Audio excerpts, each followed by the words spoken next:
Meron daw pong napakahalagang kagamitan si Sharon Cuneta na ipinagkatiwala kay Casey Concepcion na bigla na lamang naglaho aming reaksyon tungkol po sa kasong libelo na isinampa ni Bea Alonzo laban sa aming tatlo, laban kay OG Diaz at sa kanyang iba pang mga kasama. Kasi nakita mo, eto na, yung nirereklamo na pag-uugali nitong babaeng ito. Nakita mo, hindi namamasin nung pag-akyat niya. Hoy, Anak, kahit daw nung minimake up, na kasi mamo. Hoy.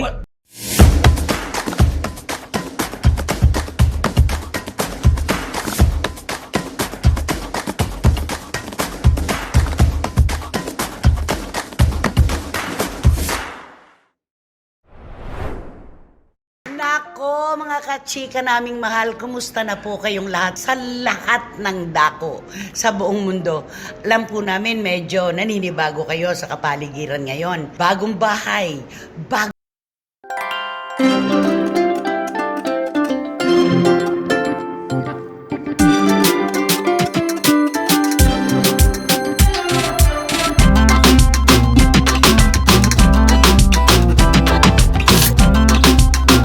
meron pong isang hindi magbabago. Yan po ay ang nakasanayan nyo ng maiinit na chika at kontrobersiya na ibinibigay namin sa inyo. Tama, Romel Chika? Tama, at dahil bagong bahay, bagong studio, dapat positibo. Diba? Mismo!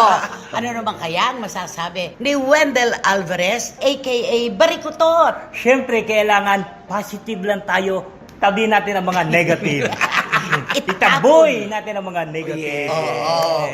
At mula po noon hanggang ngayon, mga kachika, ang taos-puso po naming pasasalamat sa inyo dahil hindi po kayo bumibitiw sa ating programa. Maraming salamat po sa pagmamahal. Mula sa inyo, yan po ang aming lakas at mula sa amin, ito naman ang panlibang sa inyo. Dito lamang po sa inyong programa, ating programa, at ito po ang Showbiz Now! Yes! Nalibago ka. Sobra at malambot ang sili, ha? Ikaw, Ay, nalibago oo ka? naman. Parang ang sarap. Ako parang sa lawak, sa laki, parang nasa na ba yung CR ko? Di ba? totoo. Saan na ba ako ngayon dito? Di ba? Ang mahalaga, lahat po ay ginagawa naming maging posible para sa inyong lahat. Ito na po ang bago nating tahanan, bago nating bahay. Yun yon. Yes. At dahil ito po ang ating bagong tahanan, nako, alam po namin na hanggang ngayon marami pa rin sa inyo ang nagtatanungan, ano ba talaga ang matinding hidwaan na namamagitan sa mag-inang Sharon Cuneta at Casey Concepcion? Ikaw ba meron kang mga nalalamang iba pang dahilan kung bakit? Di ba lagi ko nga tinatanong sa'yo, nanay, na sabi ko, may malalim at malalim Oo. na usapin itong mag-inang Oo. ito, kaya on and off ang kanilang batit-galit, di ba? Totoo yan. Di ba ganun din ang nasa isip mo? Hindi, sabi sa isip ko nga, sabi ko, ba't hindi matapos-tapos tong issue na ito? Oo. Ano kaya ang pinagmulan nito? Oo.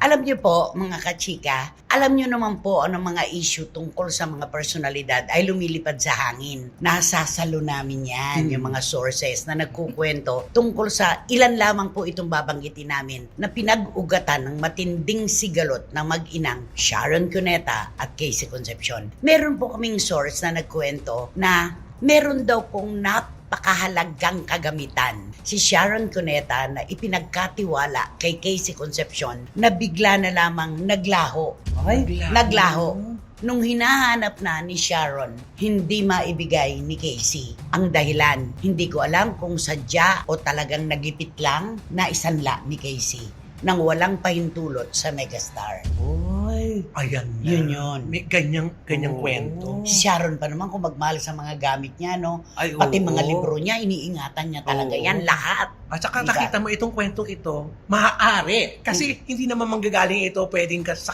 kanyang ina, sa kay Sharon, para sa kanyang di ba? Para wasakin. Para sa akin. Parang, Oo. di ba? Parang Oo. isipin natin nga, ay naku. Merong mga taong malalapit sa kanila noon na siguro nga ngayon ay hindi na nila kasama na nakakaalam po ng malalalim na kwentong ito. At yung tungkol kay dating Senador Kiko Pangilinan at sa boyfriend ni Casey na si Mike Woodrich. Meron pong umikot na kwento na kumontra daw po si Senador Kiko kay Mike, kaya nagkaroon sila ng hidwaan ni Casey Concepcion. May ganon, Ayun na. may Diba? ganon mga... Yung pinagpipistahan may niya, mga ganong diba? chika. Oo. Ayon po sa aming mga mapagkakatiwalaang sources, wala raw pong pakialam ang dating senador sa relasyon ni Casey at ni Mike. Hindi po niya yan pinakikialaman. Hinahayaan daw po niya na si Sharon ang magsalita lamang tungkol sa pakikipagrelasyon ni Casey. Na tama Tama, naman oo. yun. Oo. Kasi sila yung mag-biological na magkadugo. Magkadugo Oo. talaga.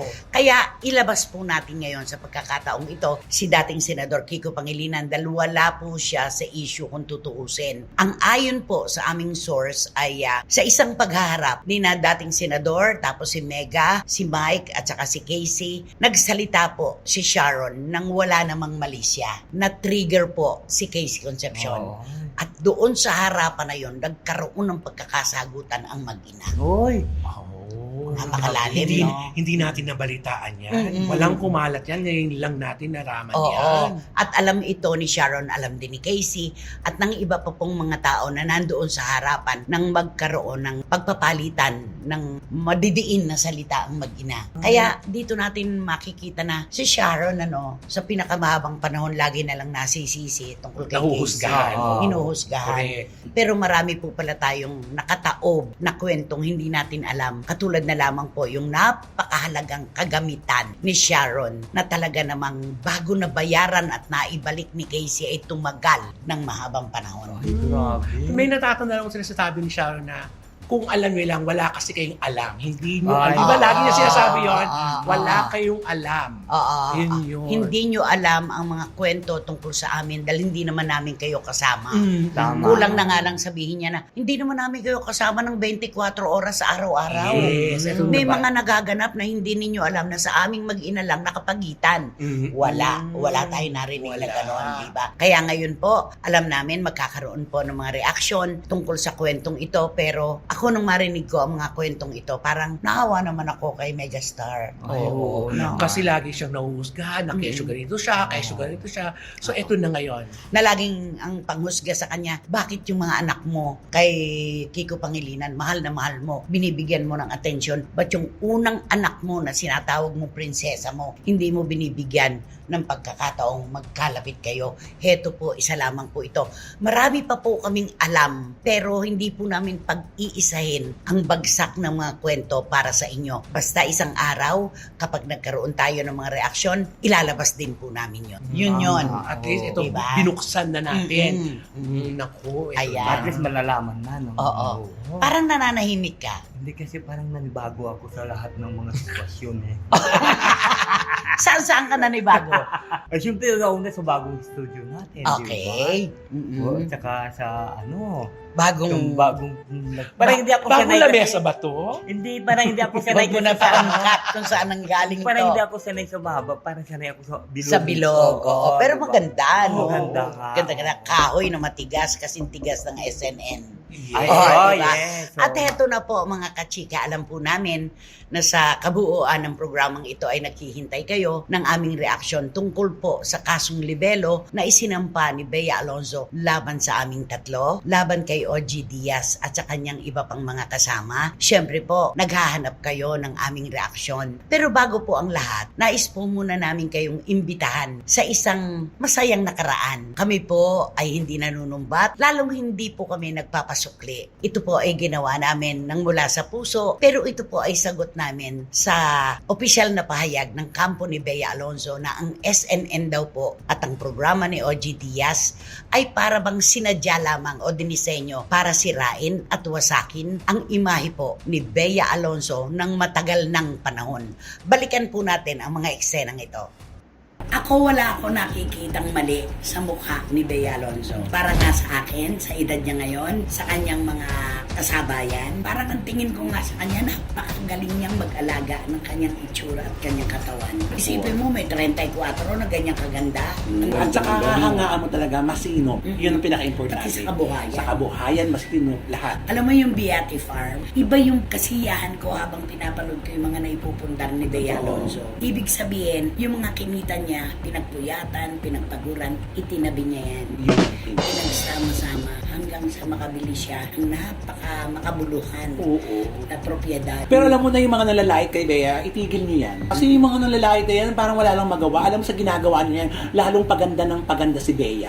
Yun, tsaka nakakatuwa siya. Kahit pag sinasagot niya yung mga bashers, meron siyang puwang sa puso niya para unawain. Dahil para sa Yan. kanya, may napupulot daw siyang leksyon. Totoo naman. At saka, yung mga pelikulang ginagawa ni Bea Alonso, lalo nung panahon nila ni John Lloyd Ay, Cruz, sobra. sus, panalong Gustong-gusto ko panalo. yan, Ate Christy. So, eto na nga po ang kwento. Ano ang kwento, Ako Ate Christy? saludo ko kay Bea Alonso. Tapak-husay niyang humawak ng kanyang pananalapi. The best. Yung kanyang Oo. Beati firma. Oo. O, yun lang, napakalaking propiedad na para ipundar niya sa Zambales. Ang laki daw nun, Ate Christy. Napakalawak. At ano yun, nakapapil yun nung mabili ni Bea. Kumbaga, ang nagtrabaho doon at nagpaganda ay ang kanyang dakilang ina, Mami Mary Ann, at ang stepdad niya. At nagulantang pa mga tao kasi sa kabila ng pandemya, after ng election, eto ka, nagbablog ka na nakabili ka ng ari-ari mo sa abroad. Kasi nga marunong siyang humawak ng pera. At kumikita na sila ngayon dahil sa, alam mo na, mga trees. Mm. Na ibebenta na yon. May mga gulayan pa siya. May pataniman ng iba't ibang vegetable. Diba? Mga gulay. Aba naman, sabi nga natin yung libangan mo, i-translate mo sa pagkita. Yun ang tama.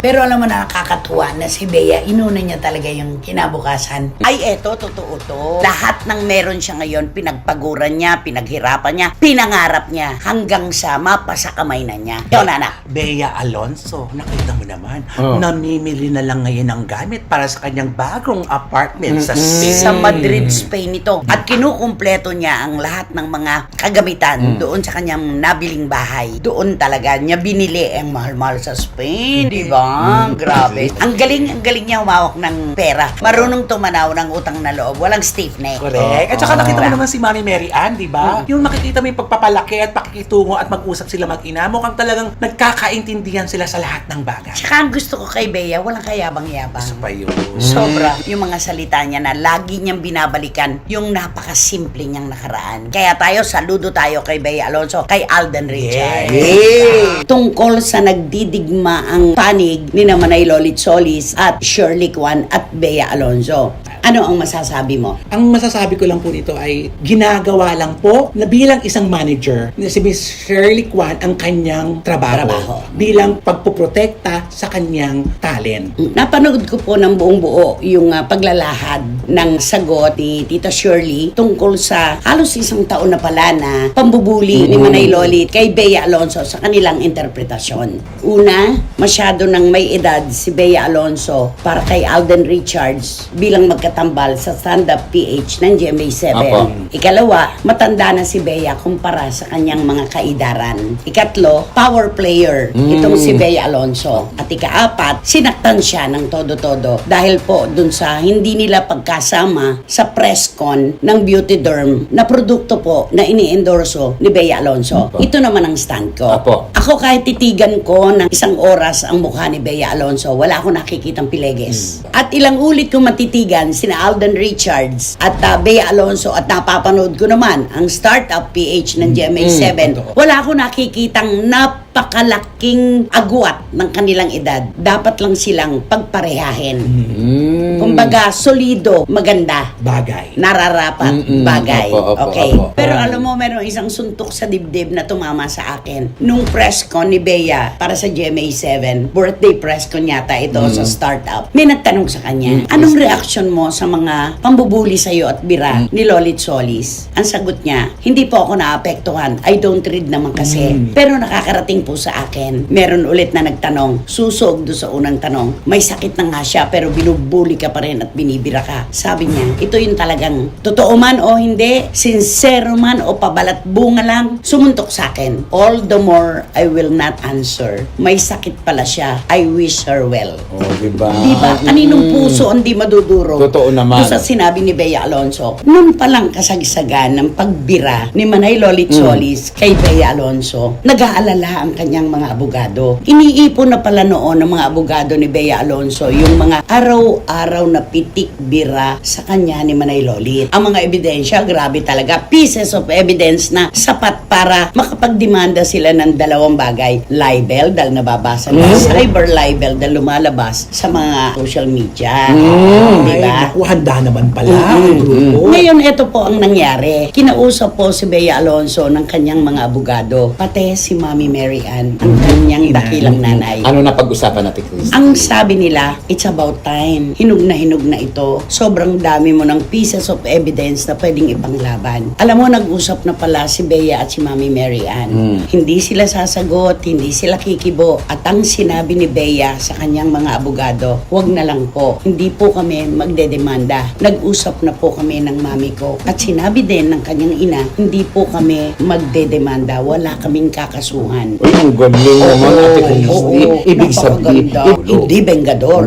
O sinabi niya, all the more, I will never talk back. Sabi niya ganon. I wish her well. Dahil nalaman nga niya na merong sakit at nagpapadialysis si Manay Lolit. Di ba naman, kaninong puso naman ang hindi naman na ika nga madudunggol ng ganong klaseng kabutihan. Kudos Diba? na para kay Bea. Napakaganda ng pananaw niya dito sa pangyayaring ito. Alam niyo po, mga kachika, hanggang ngayon po ay kami hindi pa rin napapahinga sa pagpuri kay Bea Alonso dahil sa kanyang inakto nitong mga nakaraang buwan na talaga pong pupwede natin siyang sabihin na magandang ehemplo ng kanyang mga kapwa-artista at ng mga kabataan. Alam mo, ang dami talagang nananalo sa pananahimik, ano? At saka ito po, napakamalinaw po nito. Sa isang panahon na talaga inuulaol siya ng maraming problema, paninira, lahat-lahat na.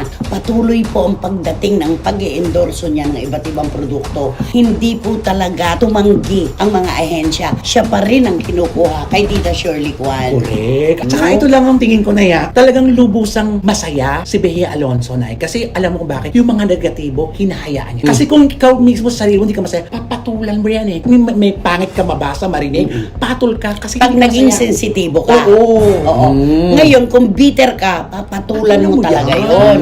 Talaga magbibigay ka dyan ng panahon. Pero kung maligaya ang puso mo, masaya ka sa piling ng mga nagmamahal Yes. sa'yo, ang lahat ay baliwala lang. Grabe yung bindikasyon. Tapos ang puso pa napakaligaya kay Dong. Nakakatuwa lang, sinimulan po namin itong aming paksa tungkol kay Bea sa kanyang pananahimik, sa kanyang pangunawa, sa kanya lalo na ang pagiging marespeto. Dito po natin nakikita, hindi lahat ng sumisigaw ay nananalo. Napaka-chillax naman niya ngayon talaga. Masaya na, may peace of mind pa. Ang tinutukoy po namin mga kachika ay of course, si Bea Alonso na nasa Madrid, Spain na po ngayon kasama ang kanyang pamilya. Tingnan mo yung unang napabalita na pupunta na sila, hindi nila tinanggap yung flight dahil kay Mami Mary Ann, di ba? Gusto kasi ni Bea, pinakamagandang flight ang maibigay sa kanyang mami. Oo, yung komportable ang nanay. Ganun naman talaga ang mga anak. At ngayon po, na nasa Madrid na po ang pamilya ni Bea Alonso, nako dinadagsa po kami ng tawag, ng text ng ating mga kababayan na matagal na pong residente ng Madrid, Spain. At doon sa nabiling bahay ni Bea Alonso,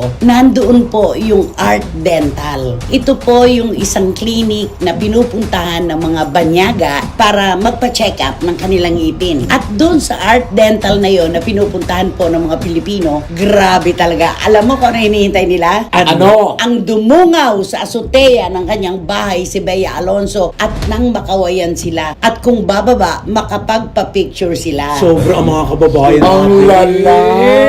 Waiting talaga sila doon. At pagdadaan sila doon, diyan nakatira si Bea Alonso, yan ang bahay ni Bea Alonso. Hinihintay din nila kung kailan pupunta at mamimili na appliances si Bea para sa kanyang bahay. Tungkol sa hidwaan sa pagitan ni Manay Lolit Solis at Shirley Kwan at ng kampo ni Bea Alonso. Yeah. Na ngayon po na nagsorry na si Manay Lolit at nababash pa rin siya. Marapat lang po siguro na kami na rin po ang maglagay ng tuldok. Magsara. Diba? Tama. Oo, dapat lang. Magwawakas na sana ang kwentong ito na Kaya lang, laging may kasunod ang kanyang pagsusori. Oo, yung sabi niya na nakatayo pa rin ako at ako'y kapag sinimulan, hindi ko talaga kayo tatantanan. Siguro mali lang yung atake. Mali lang yung atake ni Manay Lolit na, o sige na nga, sorry na. Kung ito kailangan, sorry na. Yung mga excess words kasi, yun yung nagpapalala doon.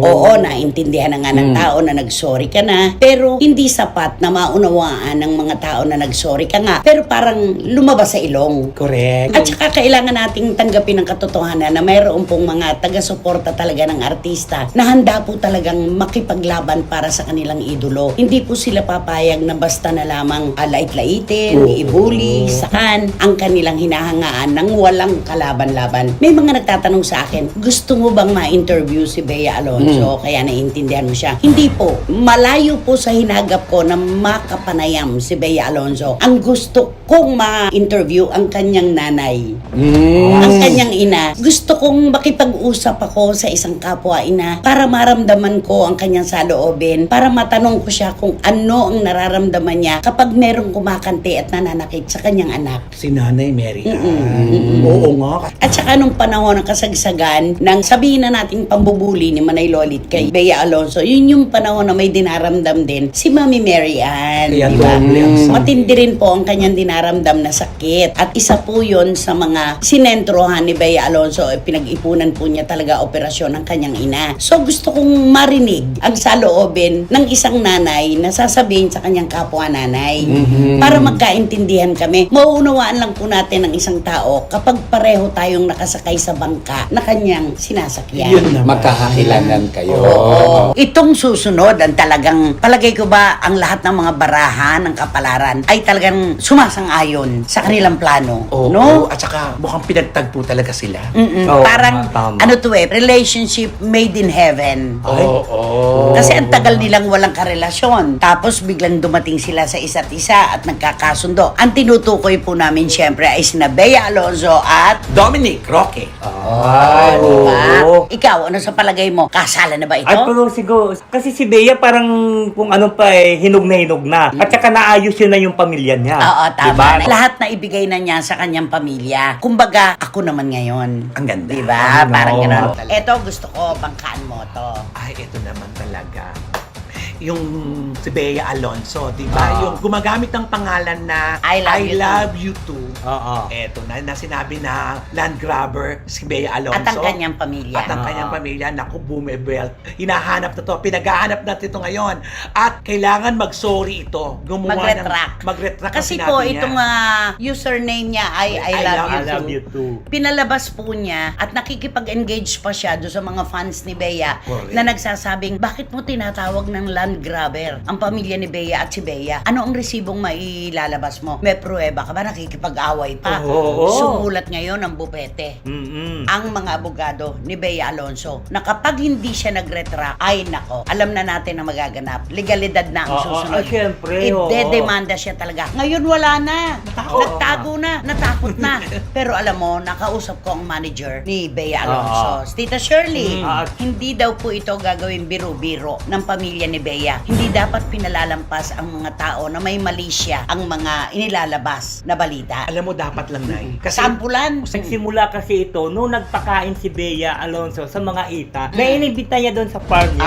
yes. Oh, parang- Nag-imbita po ang Oo. pamilya ni Bea ng mga pamilya ng kapatid nating Aita. Oo. Nagsayaw, nag-program, Oo. pinakain at ang nagluto pa po ay si Bea at ang kapatid niyang chef na si James. Talaga pong niregaluhan nila ang mga kababayan nating katutubo. Aba, hindi pa po ba naman napakaganda ng puso ng taong ganon na kahit busy-busy si Bea Alonzo, nagbigay siya ng panahon para sa mga kapatid Oo. nating Aita.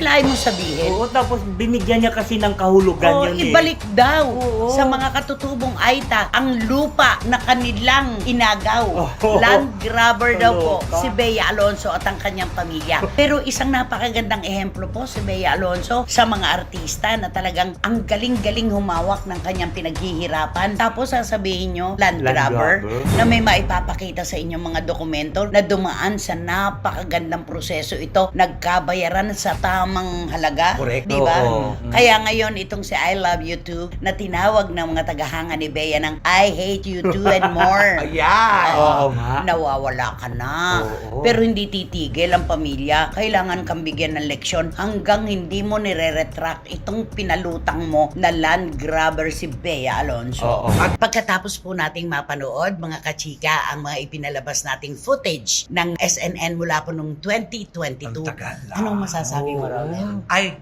may masasabi pa po ba kayo? Ayan, sabay-sabay tayo nagbalik tayo at masasabi nyo na, ay, oo nga. Ano? Hindi naman pala. Correct. Oo. At ikaw naman, Hindi, Wendell? siyempre, matapos nilang mapanood, siguro sasabihin nila siguro na, ay, bakit ganun si Bea? Ang ganda naman pala ng mga sinasabi na pinopromote naman siya, di ba? At saka binibigyan naman siya ng oras dito sa SNN. Bakit ganun siya? Ayan. Ito pong SNN ay hindi lamang po dinisenyo, sabi ko nga, para kay Miss Bea Alonso. Ito po ay programa na tumatalakay sa iba't ibang issue ng maraming artista. Actually, lahat po ng personalidad. Mga issue po ang tinatalakay namin dito. Positibo, meron pong hindi kagandahan, pero ito po ay naghihintay ng reaksyon at ibinibigay din naman natin ng panig nung ika nga hindi kagandahan sa una ang imahe. Correct. Diba? Tama. Kaya mga kachika, iiwanan po namin sa inyo ang paghusga ngayon kung paanong ang kaso po na sinampa laban sa amin ni Miss Bea Alonso ay iiwanan din po namin sa husgado. Maraming salamat po sa inyo. Ayan, at heto na. Ay. Maraming salamat din of course sa lahat po ng mga nagmamahal naming SNNers mula noon hanggang ngayon. Mauna na ako, syempre pa, banderada ng prosesyon. Di ba? Tito Manny Garcia and Tita Norsky, sa marami pong dahilan at paraan. Maraming salamat po sa inyo. At syempre, lagi-lagi, Boycie Caragay. Ano po si Marcio Permacion Esperto? Kay Tita Julie Paras, Jojo and Leslie Grace Advincula and Mama Noy. ng Hainan, China, Tito Abel ang tita Nini Olanday. Freely and Lara May Abrigo, At huwag kayong ano-ano dyan, diletada. Siyempre si Dribble and Mama Lota. syempre naman hindi natin makakalimutan, Shoni Sebastian, At syempre si Daddy Dan Clevesillas and Mama Sel. James Vincent Tabarete and Mama Dang, maraming salamat po. Direct Franny Zamora. John and Ching Bautista Silverio. Randy Balaguer at Mark Valencia at mahigpit na yakap po ng pagmamahal kay Mama Lydia. Maraming salamat po sa inyo. Siyempre ang dalawa natin Ninang Letlet Ocabo at Ninang Tita Flori Estrada. At meron pang isa. Ay, syempre, ang super generous at ang super Ninang Doña Lily Chua. Yun! Naku, sino ba kasi yan? Sino ba yan? Sino nga ba yan? Sino ba yan? Sino ang magbabato? Naku, eto na nga ang ating Ayan. blind item for today's Naku. video. Okay. Naku, ang bibida rito ay isang, mainit pa sa pansit malabong. Ay, this is it, pansit. Corrected by, naku, eto na, lumabas na ang tunay na ugali ng ating blind item. Ayon sa mga nakakita. Ayon sa mga nakakita at talaga namang nagbabiral dito. Oo. Grabe, hindi Talk na of the town siya ngayon. Correct. Kasi nakita mo, eto na, yung nirereklamo na pag-uugaling nitong babaeng ito. Nakita mo, hindi namamansin nung pag-akyat niya. Hoy, Pag-akyat niya pala. Walang pakialam. Oo, at tinatawag ang pangalan niya. Day. Parang Wala parang siyang pakialam. oo, Day, hindi mo lang numiling ko. Anak, kahit daw nung mini-makeup, kasi mango. Hoy. Oo, at saka sabay nakita mo yung sa may dinadaanan. Nandun kasi siya sa dinadaanan pati. Kaya Oo. kitang-kita siya. Siyempre, Sa pag na, hallway. oo, nasa hallway. Siyempre, may madadaanan ka talaga. Hindi man na siya yung, wala, Day. Okay.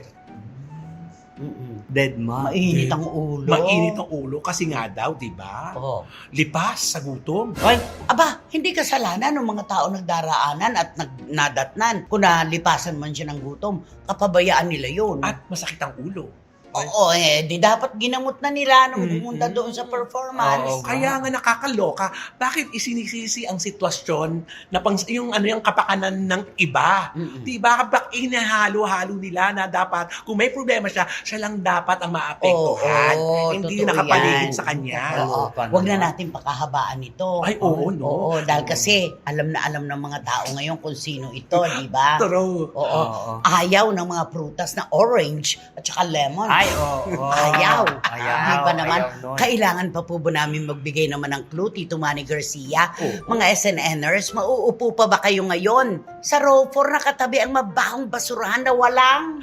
Ventilador. Oh, wala na. Tapos Wala na na. ito. Di ba naman? Oo, Yun. alam natin ito. Romel, maraming salamat. Maraming salamat na. Salamat, Maraming- Barikutot. Thank you Maraming so salamat, much. Tita Cricket At Romel.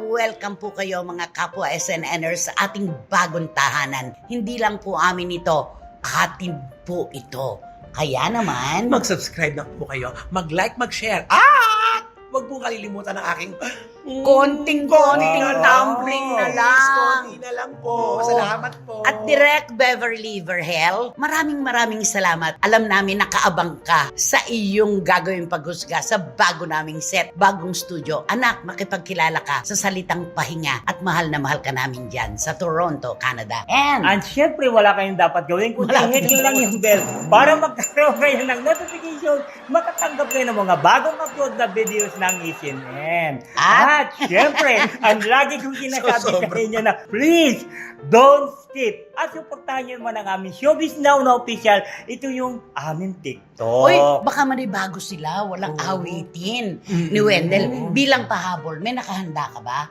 Kahit isa lang. Oh, kahit isa lang. Kakantahan ko sila ng Ano? We could have it all. And we could could have have it it all. Again.